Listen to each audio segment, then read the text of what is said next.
We're going to do another session this week on controlcation. So this week might be a little bit shorter week, but what I wanted to talk about, to remind everybody, we've been talking about how we do logical dependence analysis and look for interferences between different projection functions that are projecting from the same node in the region tree, and trying to see if there's if we need to insert fences between them.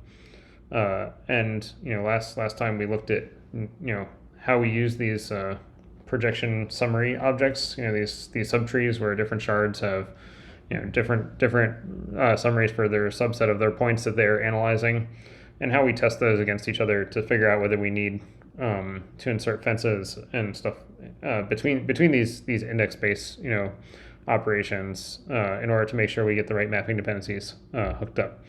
And one of the questions last time was, how do you actually go about, creating these data structures, since you have to know stuff like these shard children, information in these summary, projection trees, right? Like effectively you have to know that some other shard somewhere, has some children that are, using other parts of this partition or something like that. And so what I want to look at today is how we actually construct these data structures and hook up this information, for actually building these projection trees, that are used in the projection summaries for doing these tests. And that'll pretty much be the subject of our talk today. So let's actually go back and look at the data structures for these projection trees first, just to remind ourselves, what the members are of like a projection partition or a projection region, the different nodes in these projection trees, right? And obviously we used this example in the last one. It has a very simple projection trees, but all the same properties will apply, for projections that are more complicated and maybe go down further levels of the region tree and stuff like that. These are all recursive definitions. So, okay, let's actually go take a look at some of these, the member variables, just to refresh our memory. Right, so just to remind everybody, there's a base projection node class, right? And it has one important member variable here, which is, scroll down here and find it, it's all the way at the bottom. Right, it has this interval tree of shard children, right? And so effectively, in our picture, every one of these nodes in the projection tree, right, has a list of, other children that are used by some other shard, right? And so like in this partition, right, we know that, the child R1 is at least being used by one of the shard, right? And importantly, this data structure doesn't actually record which shards are using those children, but it records, effectively, that at least one shard somewhere else is using stuff in this other subtree over here, right? And this member variable exists on any node in a projection tree, right? So there's actually a shard children here for R0 as well. It's just empty in this particular example, so I'm not showing it, but that exists on the base projection node class, right? And then we've got our projection region, which is effectively one of these nodes. And down here we've got our three member variables, right? We've got a pointer to the region that we're representing, right? We've got a list of any local children. So those are going to be like local children that come off of this. If we had a multi-level projection, if there are other partitions being used below us by points in our local shard, right? That'll be represented in this local children data structure. And then we've got the shard users data structure, right? Which actually says that records which shards are actually using this logical region directly. Their points actually project to that logical region. And for this particular example, again, it's very simple, right? So only shard 0 is projecting, to this logical region thing here. You might have cases where like multiple points project to the same logical region, and if those 2 points are sharded to different shards, then the shard users will have more than one entry in it, right? And so we're going to have that as one of the member variable things here. And so that's it for projection partition, projection region. Projection partition is a little different, right? We got our pointer to our partition that we're pointing to. We've also got our local children right here that point to, effectively the local, subregions that are accessed by this partition, right? So for example, this partition here, right, would have one local child here associated with pointing to the projection node for R0 here, right? And it's also got this other data structure here, name-based children shards, which we're going to talk about a little bit because this is actually a little bit of a controversial data structure here. And the reason it's controversial is that it's not entirely scalable, but it's something that the Q-numeric team has been pushing very hard to have us actually support but it also has some complications when it comes to scalability. Okay, so let's actually talk about, so the most interesting thing about this data structure, right? We have a couple of things that we need to fill in, for building these data structures, right? Obviously, one is the shard children, right? We need to fill this in on every one of these nodes, like in our local copy. We need to fill in the shard children of any other, shards that might be using children of this particular node in our projection tree. So that's going to require an exchange of information between the different shards, right? And so effectively what can happen is each one of these shards can construct their local projection tree without the shard children, themselves, right? But then we're going to have to do an exchange of that information, to fill in these shard children and also these shard users data structures, as well as this slightly controversial thing, which we'll get to at the very end, this name-based children shards data structure. So those have to be constructed as part of an exchange of some summary information, across all these projection trees across all the different shards. And we kind of saw where that happens before, but let me go back and refresh everybody's memory here, including my own. So let's see. I'm going to go back into Legion context.cc here, right? I think here we go. So if you'll recall, we looked at this method, I think 2 lectures ago, very briefly, right? And effectively there is this method to construct a projection summary on a context, right? And you give it your operation that you're doing, the region requirement, which region requirement index it is, and you give it the projection info, and it'll go and build this projection node tree, for you, and then you can wrap in a new projection summary. That's what happens in a normal inner context, right? But in a control updated context, something different happens, right? So if we search for this again, right, we actually get this replicate context version of this construct projection summary function.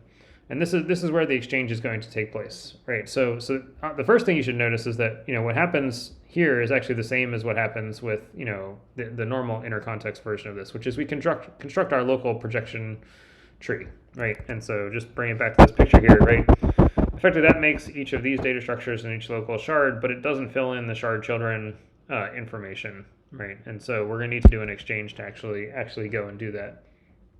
Now, so we do this part first. This is the same as the normal inner context stuff, but then we're going to have to do some exchanging information, right? And you can actually see the commenting here. See now when you do this exchange between the shards, there's a special case here, right, for the identity projection function, which we're going to come back to, because effectively if we know how the identity projection function works, right? So we can actually do that analysis without doing any communication between the shards. We can actually populate these data structures correctly without any communication required. We'll come back to that.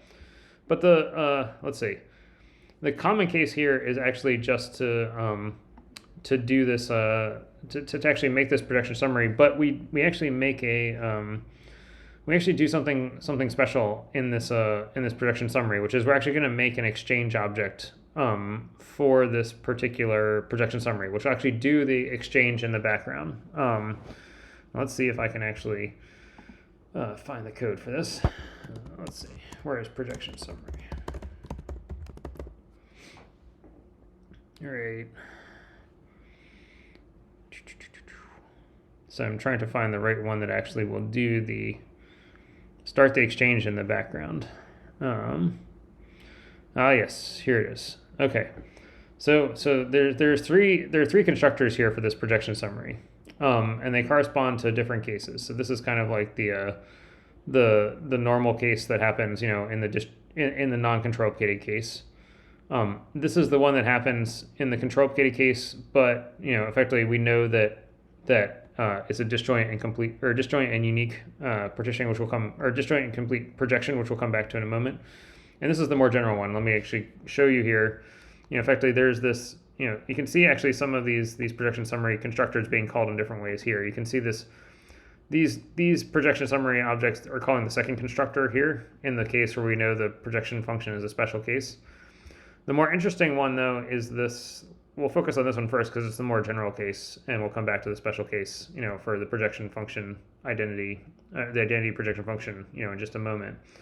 But you notice we pass in this control replicated context into this projection summary object here, and that actually gets us into this third constructor down here for projection summaries.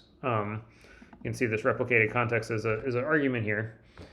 And the important thing that we're going to do when we get this argument, this replicated context, we're going to actually create one of these collective operations that we've talked about in prior lectures for control application. It's going to be this projection tree exchange class here that's going to go and do an exchange between, all these projection summaries between the different shards, right, and exchange their information in such a way that they're going to update all these data structures associated with these projection trees.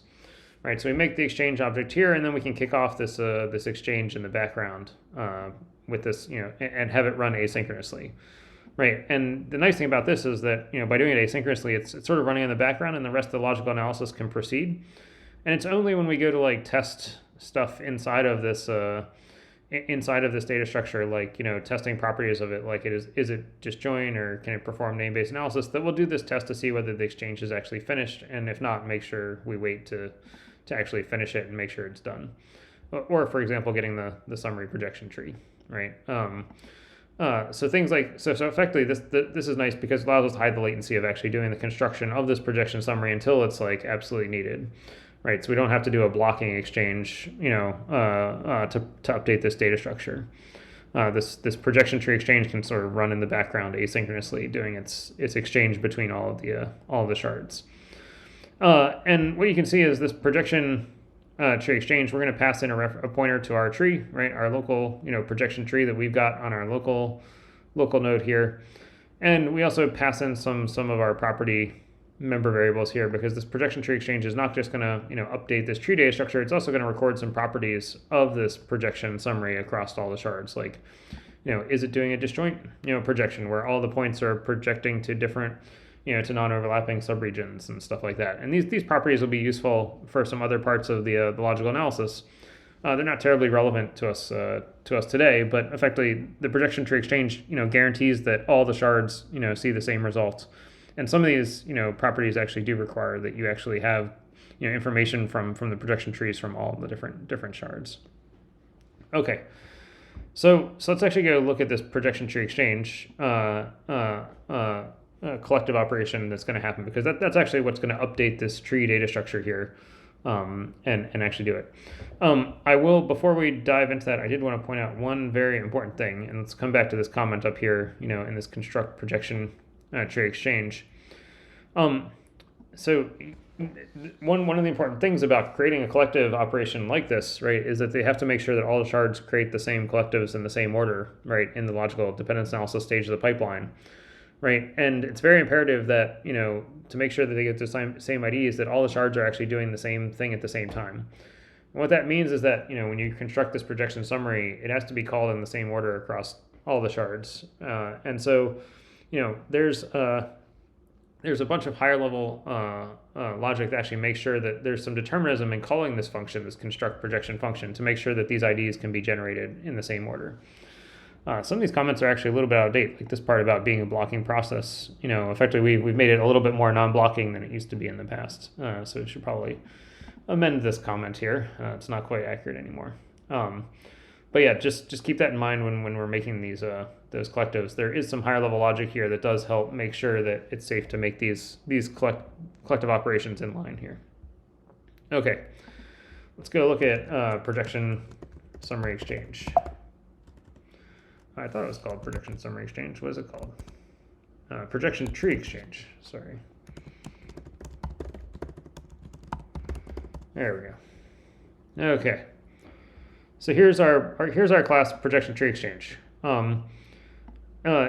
It's it's an all gather collective between the shards, right? Effectively, we're going to be each shard is going to be contributing some amount of information from its local projection tree, right? And then going to be extracting some information back out from the data exchange from some of the other projection trees. So this projection tree exchange is an all gather operation.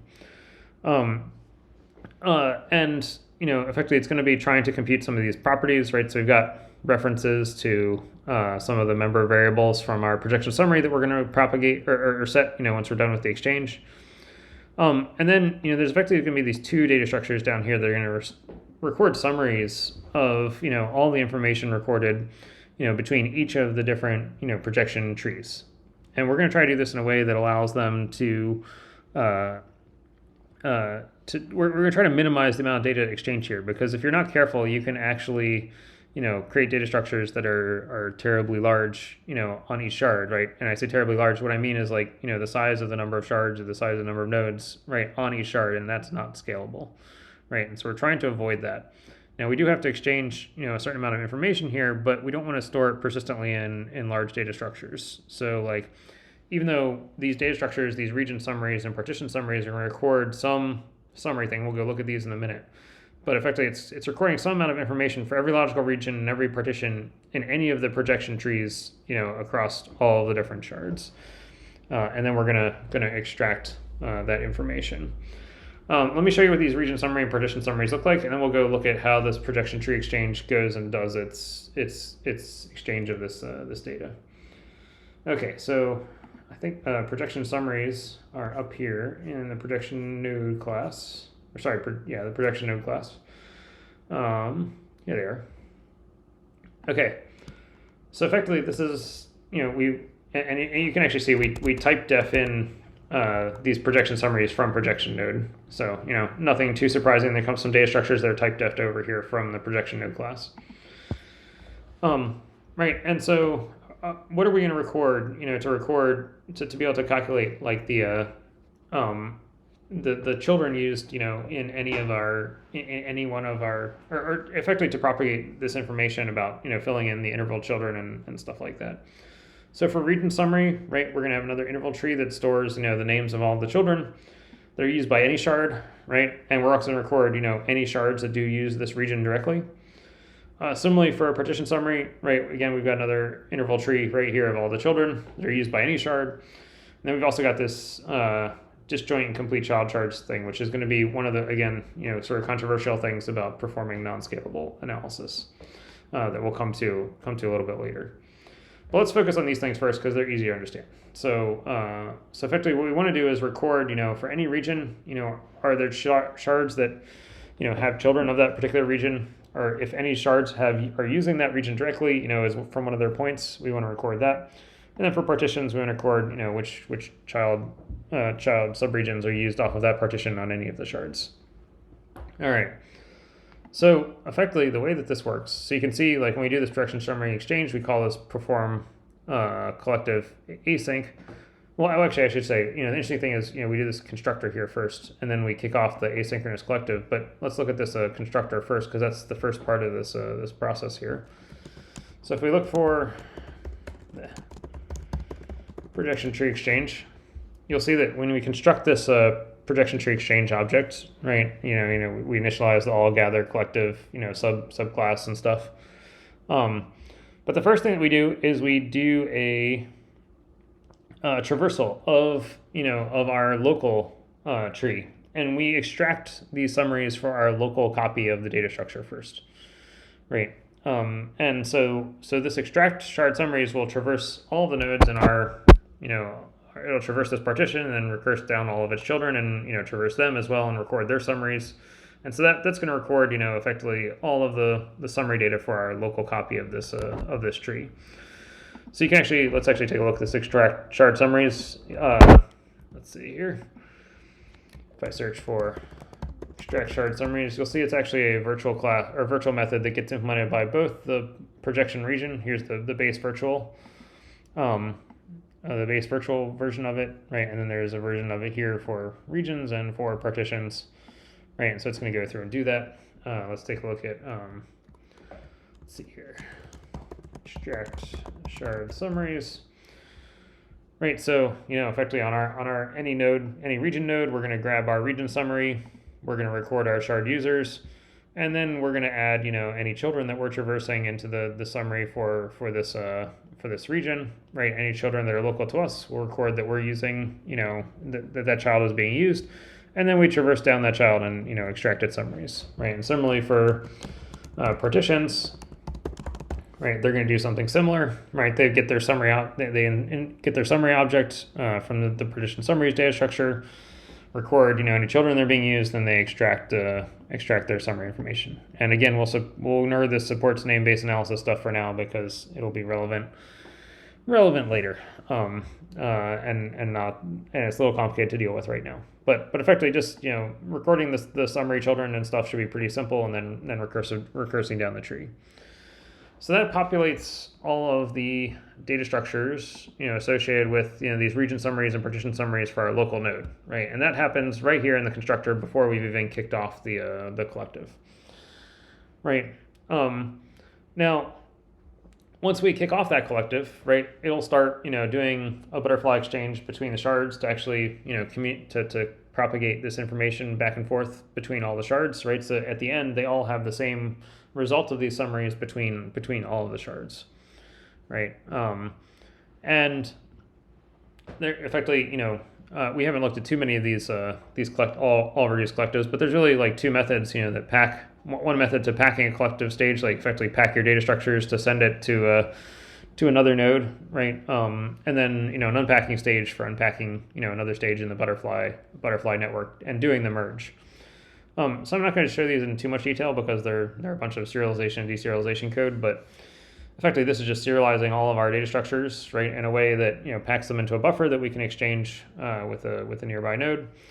And then over here we do an unpacking as well, but importantly we actually do a merge, right, as part of adding things. So for example, like when we're unpacking shard users, right, we get our shard user, we do a little check to see if it's already been recorded in the shard users. If not, then we can add it in, right, and keep them sorted for doing nice binary searches and stuff like that.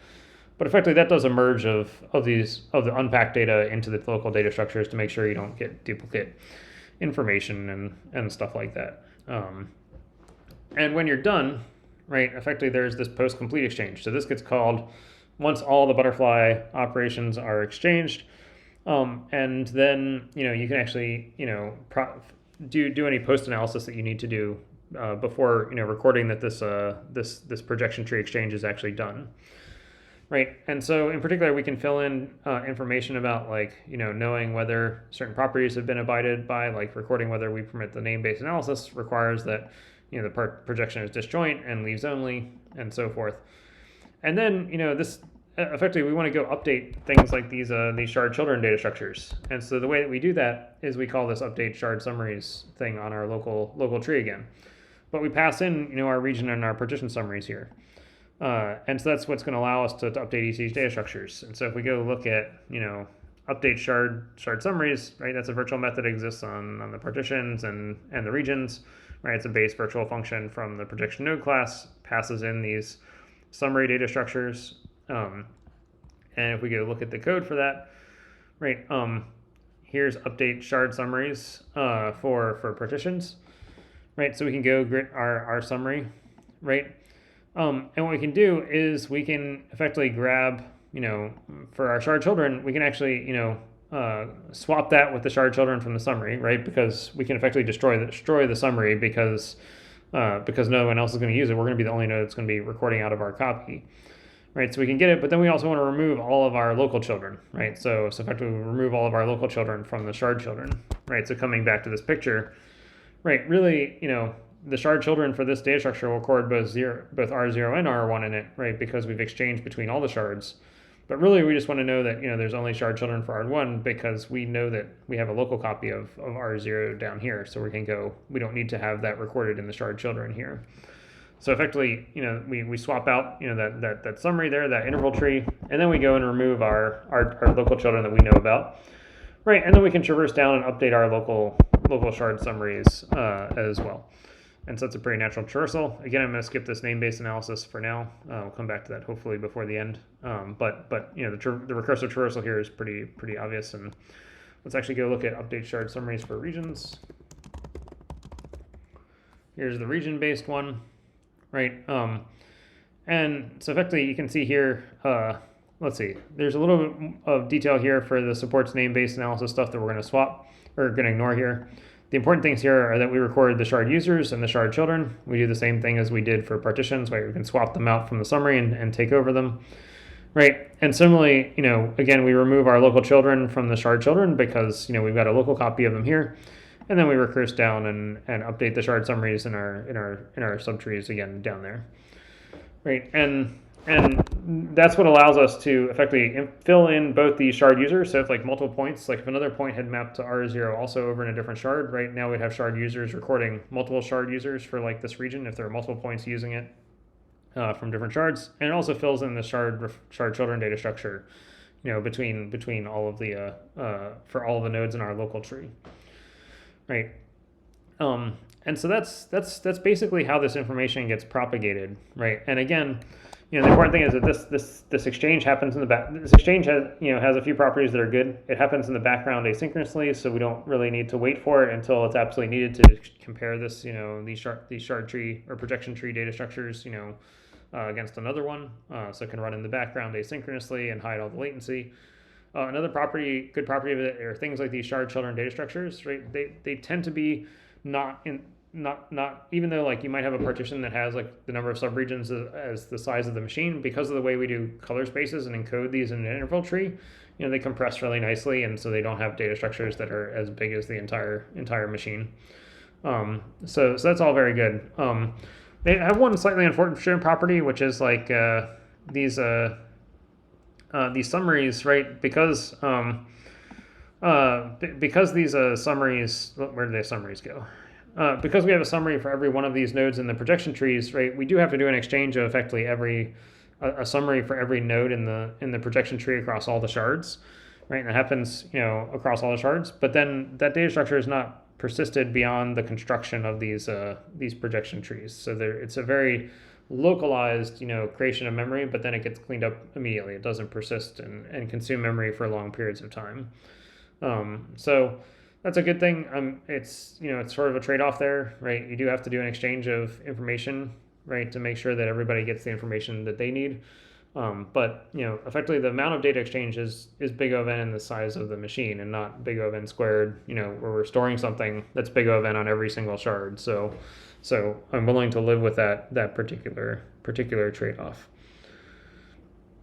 Okay, so effectively that's how these data structures get filled in. And hopefully there should be some understanding now of how you fill in the shard users and shard children and stuff for all of these projection summaries, so that then we can do these tests, to figure out whether we need to add fences between these different shard projection summaries, and we can do that in sort of a localized way without needing to communicate between the different projections. Okay, if there's no questions about that, I'll give it a minute here. I do want to talk a little bit about this name-based stuff, because it is kind of a challenging thing to deal with. So a high-level question is, since these trees are representing points and not, I guess, index spaces, is that why we need the communication? Because index space launches are visible in all shards, right? Right, they are, but right, the thing you want to avoid doing is like enumerating all the points and the subregions that those points project to, right, on every shard, right? Because that's like not scalable, right? Because then you've got like n shards each doing big O of n analysis, right? And so we're trying to do something more intelligent than that, right? Because that won't scale. Right, like it is. I mean, yeah, you could imagine in a completely communication avoiding way, right? One way to do this analysis would be to have every shard, right, project all the points for every index-based task launch, right, and create its own local copy of these projection tree data structures, right? That is, big O of n in the number of points, right, in the index-based task launch, right, and then test those against each other locally. And that would completely avoid communication. But then you would be doing like an n squared analysis, on every shard, which is not tractable, right? Because like as the machine gets bigger and bigger, then your analysis cost grows, proportional to the size of the number of points, right? And And so since we're performing or exchanging summaries, what is the upper bound on the communication here? Like number of messages we're sending? Well, I mean, I care less about the total number of messages and care much more about the latency, right, of messages, right? And right? The nice thing about this formulation of the analysis, right, is that it's not precise, but it, effectively, its analysis is big O of 1 effectively because it's only analyzing points that are local to its shard, right? So presuming points are evenly divided around, like assuming the order of the number of shards is proportional to the number of points in the task launch, right? Then each shard is doing an analysis on a fixed upper bound on the number of point tasks, right? And doing that between two different index-based launches. That's like big O of 1, right? And then you do have communication to agree, like, between the different shards, did they all come to the same conclusion about whether to insert fences or not? And that communication is log n in the number of in the latency of the messages, right? Because you have to do like an all reduce, right? I mean, it's n log n total messages, but log n latency, right? Which I feel much more comfortable with than doing n squared things. So. Yeah, that makes sense. Yeah. Right. And so every shard does a local analysis on its subset of the data, and then you do an n log n all reduce to see if everybody agreed on their conclusion, right, about whether you need a fence or not, right? And then the cost of those fences are n log n also, or I guess they're log n latency, but n log n messages, right? Because again, you need to do effectively an all reduce to execute the fence. But yeah, yep, that makes sense. Yep, and so log n is something that I'm willing to live with, in a distributed world, right? So that feels like a reasonable thing to still be doing. It's not inherently scalable, but it's close enough to practice that, that in practice it's close enough that most people don't notice. So. Yeah, that's true. Yeah. Okay, well, let's see. So let's come back and look at some of these properties. Let's actually go look at the projection summary class. So there's a couple properties that we track, right? Here's the, just to remind everybody, this is the projection summary, which wraps this projection node tree, right? There's our pointer to our tree that we've got. Here's that exchange object that we looked at earlier, right? Effectively the thing for doing an exchange, between the shards if necessary.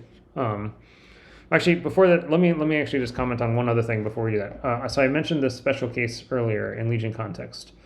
So there is a special case with this identity projection functor where we don't actually need to do the exchange, right? Effectively, if you're using the identity projection function, you can actually compute, the result of these exchanges. You can actually fill in the, effectively the tree data structures directly, right? So if you're projecting from a region, right, then you know that all the points are going to point to the same, are going to project to the same region, and therefore you can fill in the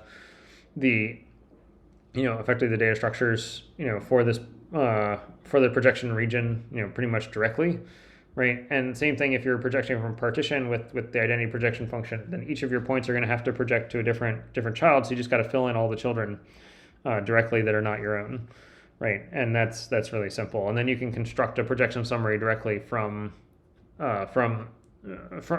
creating these projection tree data structures directly, without needing to do any communication between the shards, because we understand the semantics of the identity projection function, and so we can do that construction without any communication. Whereas pretty much any projection function that the user provides is going to have to go through the path that we looked at today, doing the exchange of the summaries and stuff like that. So yeah, just wanted to mention that special case. We do special case for this identity projection function because we do understand the semantics of that, and we can effectively construct or update the projection tree data structure without needing to do any communication between the shards. We know what all the other shards are doing, and so we can fill things in pretty easily without doing that.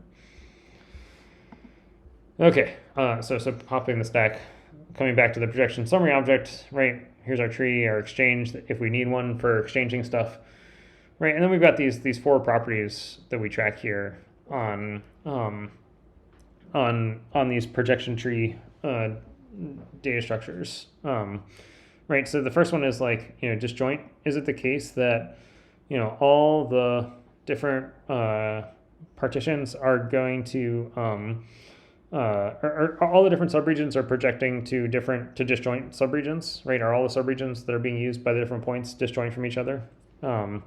So that can be a valuable piece of information to use. Right. Another important information piece to use is like, are you projecting a complete subtree? Right. Like, will every single, will all the point tasks, be touching at least one of the points in the subtree from this region or this partition? Here's the controversial name-based analysis. Effectively, this is the one that the numeric team wants, which is the ability to, effectively say that different point tasks, either all map to the same name or don't map to the same name at all, right? And so you could do your analysis using a name-based analysis without having to look at partial interferences and stuff like that. We'll talk about, I'm going to talk hopefully about why that is expensive or not. Right, and then finally there's this unique shard users, right? And that effectively tests whether each one of those region nodes has exactly one shard, using it, right? So you might have multiple point tasks from the same shard all project to this logical region, in which case shard users will be unique, even if there are multiple points, from the same shard using it. Or, you might, if say shard 1 had also been using R0 over here, then you might have multiple shard users of the same region, right? And then you have to worry about, effectively doing analysis between different shards, right? And so you just have to watch out for those cases, and that's what this unique shards data structure or property tracks. And one of the things that you'll see in this projection tree class or projection tree exchange class, right, is that it's actually updating some of these as it's doing the exchanges, right? So it's tracking whether or not all the point tasks are projected to disjoint regions, right? Whether it permits this name-based analysis and whether it has unique shards and stuff like that. So that's a property of this projection tree exchange. It'll fill that in for this projection summary data structure, as you do the exchange. So that's an important thing to do. This leaves only property actually helps with this permits name-based analysis. Effectively, what you want to know is that this leaves only is tracking whether all the users of subregions are at the root of the, not the root, at the leaves of this projection tree. Right, you could imagine a case with like a read-only projection where you had like some points that were using, regions that were farther down the tree, and others that were using regions that were in the middle of the region tree, and you wouldn't be able to do a name-based analysis in those particular cases. So this leaves only helps with that name-based analysis, right? Property tracking. Let's see. So let me try to summarize a little bit. I don't think I have enough time to get into like the full name-based analysis today, but effectively the idea of this name-based analysis, right, is that we want to be able to, to be able to hook up to point mapping dependencies between point tasks if there is this name-based analysis, so that you can, so individual point tasks could actually start mapping, out of order for different index-based task launches, right? Like without needing to wait for all the point tasks from the first index-based task launch to finish mapping, right? And that's something that the numeric team wants, but it does require, like in this particular case, like coming back here, you effectively need to be able to hook up, mapping dependencies, from one point task, like in one of these projections, to like another point tasks, over in a different shard somewhere, right, directly. And what that requires is that you actually need to be able to know the name of the other shards that have those other point tasks that map to the same region. And so right now that requires the construction of this. Let's see, where did it go? Where's my partition? Oh, it's up this way. It requires the name of this name-based children shards, right? This sharded color map. Effectively, what that says is, for a particular partition in this projection tree, record the name of, the nearest shard that also has that, that information for a particular child, so we can actually go traverse it and find the name of any interfering children down there. So I think, like, right now this data structure is not inherently scalable because it actually records something on every shard that effectively, is the size of potentially the number of other shards in the system. And so it's not compressible. It's not, it makes something that's effectively creates an n-squared kind of problem, because every shard is storing something that's as big as potentially all of the other shards. And we've actually seen this a little bit with some of the testing with other Legion applications like S3D at scale. They're failing to scale because of this data structure and the construction of it. And so, I'm still grappling with how to get around this particular problem where, Numeric inherently wants to do something which is not very scalable. So yeah, I'm not quite sure what the answer is going to be about this yet. Like, effectively, this constructing this name-based children shards is actually fairly complicated. I actually put in a performance improvement recently, which was this. You'll notice that like this partition summary object has this shard set data structure, which has a very, very efficient. The shard set thing is defined up here. Has a very, very efficient representation of these sets. It's a pretty complicated data structure, but effectively compresses, in some cases, the representation of the set of shards, down to bit masks and stuff. But even that is not perfect. Even the S3D startup is not scaling well, even with it. It went from the point where it wasn't running at all. It was running out of memory before to the point where it actually runs now, but it's still not scaling. So so we're gonna have to figure out something to do about that. But that's some of the trials that exist here. There's lots of trade-offs that have to happen between competing interests, between different people wanting different things, and properties of their their applications and stuff like that. I think that's the level I'm going to touch on that today. I don't think I want to look at this code. This code is not exactly fully baked. It's subject to change, because like we're still struggling to figure out how it works and stuff. But yeah, I think I'm gonna stop there. So any questions about that stuff before we wrap up for today? Why would numeric want this finer granular dependency tracking? Yeah, they want it for like doing out of core stuff where like effectively imagine these index-based tasks have lots of points in them, right? And they need to share memory, right? Like you can't map all the point tasks from the first index-based task launch before you map any points from the second index-based task launch, right? Because you need to like map 0.0 from T1 and then 0.0 from T2, and then you want to delete that instance and then map 0.1 from T1 and then map 0.1 from T2, and the creation of like this instance needs to be dependent upon this instance being the instance mapped by this task being deleted, right? So like write, read, delete, allocate, use, write, read, delete, reallocate another point over here, right? Like effectively, if you want to do something like that, you need to do the more granular or finer grained, point-based dependence analysis, right? And I've already said we're only going to do that for cases where you can actually do this name-based dependence analysis. You can't.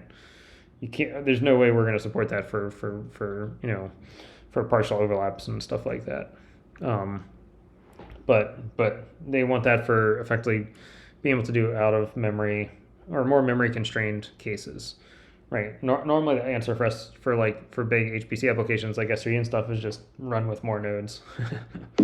Right. More memory. That's an easy problem to fix. You just distribute your problem around more machine. Right. There's always a bigger supercomputer out there. So, but for cases which are memory constrained, they want that property. And that makes sense. Well, but that also means they won't be running on big. Like a lot of shards, right? So then yeah, the so you need scalability issue doesn't show up. It shouldn't show up. Right. So we need to find some way of like dealing with that trade-off with the name-based analysis, because right now the name-based analysis, like we're trying to turn it on by default, but there are lots of apps that already that are users that we already have that don't necessarily want to support it. So yep. And can't really support it for the scale they want to run on. Thank you. Yep. Okay. Any other questions for today?